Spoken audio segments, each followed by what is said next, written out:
একটা মুসলিম ভাই যদি বেডে পড়ে থাকে, যদি আমার যদি রক্ত তার যদি কাজে লাগে, তাহলে ও জীবনে এটা যাচাই করবে না যে হিন্দুর রক্ত না মুসলিমের রক্ত। নমস্কার বন্ধুরা, শুভ সকাল।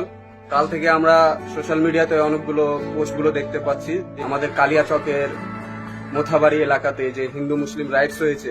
অ্যাকচুয়ালি দেখবা যে যারা নিম্নবর্তী পরিবার আছে, যারা গরিব আছে, তারা কিন্তু এককালীন এমন হয়ে যাবে যে না খেয়ে মরবা। হিন্দুর জায়গায় থাকো, নিজের ধর্ম পালন করো।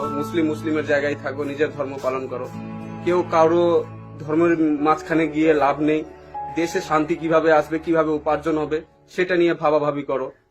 ছেলে মেয়েরা কিভাবে উন্নতি করবে, ভালো পড়ালেখাটা কিভাবে হবে, রাস্তাঘাটা কিভাবে ভালো হবে, সেই জায়গাটা দেখো। অনেকে পরিবার আছে যে দুর্গাপুজোতে ভালোভাবে কাপড় ধরে কিনতে পারে। গত দুর্গাপুজোতে আমার কাছে টাকা ছিল না, মুসলিম বন্ধু সে আমাকে হেল্প করেছে। সেই মুসলিম বন্ধুর কাছ থেকে টাকা ধার নিয়ে আমি ছেলে পুলেদেরকে, মাকে, আত্মীয় স্বজনকে কাপড় নিয়ে দিতে পেরেছি। আজকে সে বন্ধুটার সামনে ঈদ আছে, ঈদের জন্য আমার কাছে এসছে যে ভাই কিছু যদি টাকা থাকে তাহলে আমাকে দাও। সে বন্ধুকে আবার আমি কালকে আবার টাকা দিয়েছি, সে আবার ঈদের কাপড় ধরে নিবে। তোমরা ভেবে দেখো যে এতদিন ধরে যে ভারতবর্ষে যে রাইটস গুলো হয়েছে হিন্দু মুসলিম নিয়ে, কোথাও কি তুমি ওই জায়গাতে কোনো একটা বড় বিজনেসম্যানকে দেখতে পেয়েছো সে রাইটস এর মধ্যে? কোথাও কি সেখানে একটা কোনো বড় নেতাকে দেখতে পেয়েছো, কোনো অভিনেতাকে দেখতে পেয়েছো? দেখতে পাবে না।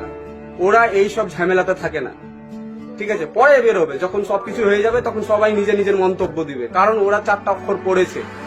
আর যারা এইসব রাইটস ফাইটস করে বেড়ায় ভাই, ওরা কিন্তু পড়ালেখা না, তার জন্য এইসব করে বেড়ায়। তো তা দেখে বা তা শুনে যে আমিও নিজের শরীরের রক্ত গরম করব, সেটা কিন্তু অন্যায় হয়ে যাবে। তো যে যেখানে আছো সবসময় চেষ্টা করো জিনিসটাকে কিভাবে ঠান্ডা করানো যাবে।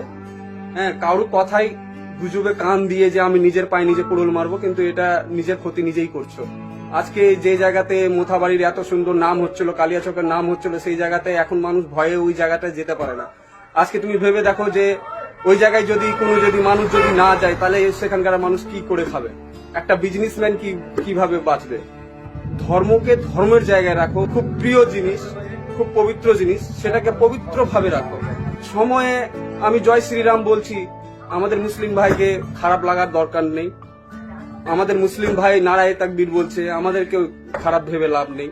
তো ভাই, এরা নেতাদের চাক্কারে পড়ো না। এগুলো খুরাফাতি কিছুটা দিমাগ আছে, এই খুরাফাতি দিমাগ নিয়ে মানুষ ভাই কিছু করবে না, নিজের ভোট ব্যাংক বাড়াবার চেষ্টা করবে।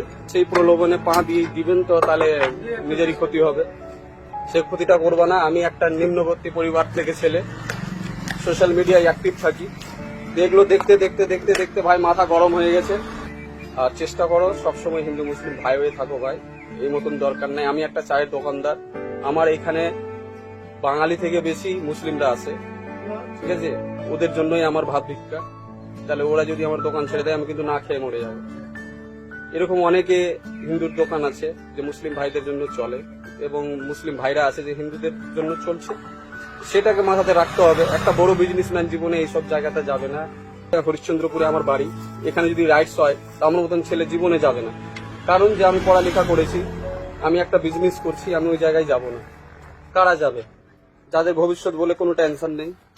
অতএব এইসব জায়গায় গিয়ে ভাই নিজেরই ক্ষতি হবে, নিজের ক্ষতি করো না। আমরা যেরকম করব আমাদের বাচ্চা কাচ্চা সেরকম শিখবে।